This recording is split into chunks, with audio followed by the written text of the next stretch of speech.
शादी से पहले अगर बातचीत सीमित लिमिटेड रखी जाए तो शादी के बाद की गृहस्थी ज्यादा बेहतर हो सकती है। लेकिन अगर इसका दूसरा पहलू देखें तो आजकल लोग इसे इस तरह कहते हैं कि अच्छा है, शादी से पहले एक दूसरे को समझ लेना चाहिए। और जाहिर है, समझने के लिए बातचीत का सिलसिला जरूरी है, लेकिन आमतौर पर लोग समझने की मर्यादा लिमिट हद से ज्यादा बातचीत करके इस तरह पार कर देते हैं, जिसकी मिसालें कुछ इस तरह दी जा सकती हैं। फलां का रिश्ता फलां के साथ पक्का हो गया, चलो जी मुबारक हो। धीरे धीरे मेल जोल भी होने लगा, दोनों घरवाले खुश हैं। फिर लड़का लड़की को एक अच्छा सा महंगा सा मोबाइल फोन गिफ्ट कर देता है, और अगर नहीं भी दिया तो किसी न किसी तरह लड़की का नंबर बहनों की मदद से लड़के तक पहुंच गया। अब जनाब बातचीत का सिलसिला शुरू हो गया।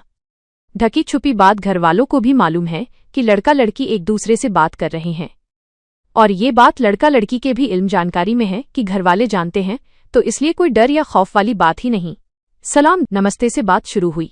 धीरे धीरे वक्त बढ़ता गया और फिर ये नौबत आ गई कि सुबह से लेकर शाम तक लड़का क्या कर रहा है वो लड़की को बता रहा है, और लड़की क्या कर रही है वो लड़के को बता रही है।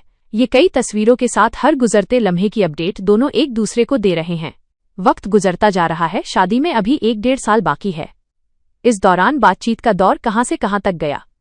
आज घर में क्या हो रहा है, कौन सी भाभी कैसी है, कौन से भाई का रवैया कैसा है, अम्मी को किस बात पर गुस्सा आता है, अब्बू की कौन सी आदत गलत है, कौन सी बहन चालाकी से पैसे निकलवाती है, घर का खर्चा कितना है, कौन घर में कितने पैसे देता है, घर में किससे बनती है और किससे नहीं, आखिरी बार किससे लड़ाई हुई थी, चाचा चाची, ताया ताई, मामा मामी, खालू खाला, फूफा फूफी, दादा दादी, नाना नानी।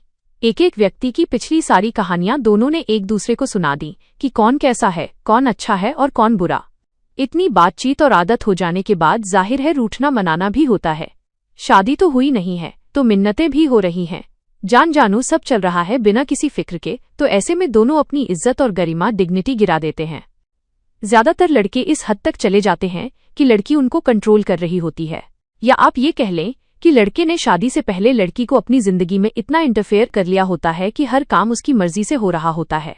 इसी तरह कुछ लड़कियां भी ऐसी होती हैं जो दबाव में रहती हैं, लेकिन ऐसा बहुत कम होता है। ज्यादातर लड़के ही लड़कियों के कंट्रोल में रहते हैं, सिर्फ बात करने की चाहत की वजह से। मतलब बात करने के लिए मिन्नतें कर रहे हैं उसकी कि बस किसी भी शर्त पर बात कर लो, नाराज ना हो, वगैरह वगैरह। एक दूसरे को समझने के नाम पर शुरू होने वाली बातचीत का नतीजा ये निकलता है कि लड़का शादी से पहले ही आधा लड़की के कंट्रोल में होता है।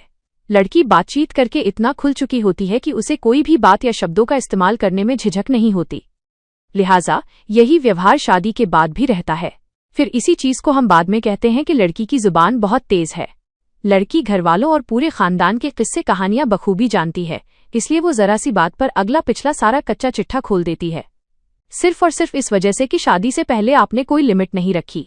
बाज दफा अक्सर घर न बसने की बुनियादी वजह भी यही बन जाती है, क्योंकि जो प्रोटोकॉल सम्मान लड़का शादी से पहले देता है वो शादी के बाद नहीं देता। लिहाजा शादी से पहले एक दूसरे को समझे जरूर, लेकिन समझने के नाम पर एक दूसरे के साथ ज्यादती न करें। आप जैसे हैं और जैसे रहेंगे शादी के बाद वही चेहरा दिखाएं, न कि अपना खुद का मानक स्टैंडर्ड और चेहरा बदल लें महज बात करने के लिए। हो सकता है लोग मेरी बात को गलत समझें, लेकिन लड़की की जुबान बहुत चलती है। इस जुमले की बुनियादी वजह मेरी नज़र में यही है कि आपने उसे जो कुछ सिखाया होता है वही वो आपको शादी के बाद सिखाती है। अगर आप अपना मानक और गरिमा बरकरार रखते तो वो भी आपकी इज्जत उसी तरह करती।